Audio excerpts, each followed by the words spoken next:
problema kay ginbayaan hanuyab niya hiana dako gud ang problema kay may sulod na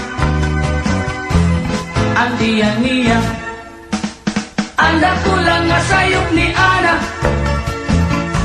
kay tinapod hiya bag-o pala nani niya nga kilala naruyag waray magruha-duha tinapod ko diya iya ging surrender ang iya bandira.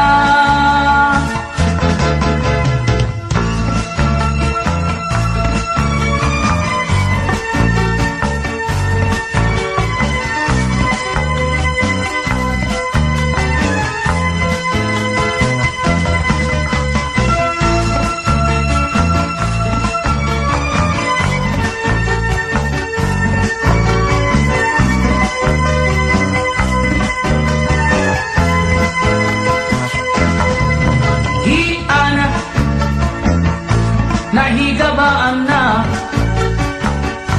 han iya kasuplada ngan kay strikta halalaki mapili pahiya salit ang resulta iway lugod tiya. Anda ko lang nga sayop ni Ana kay tinapod hiya bag-o pala ngani niya nga kilala naruyag waray magruha-duha tinapod ko diya iya ging surrender ang iya bandira. Bisan nanon mo pagbasol Ana ayuri ka na walay ka mahihimo kay nahinabo na sanglit karawatan nalaana ayaw nan aringasa kay an kapala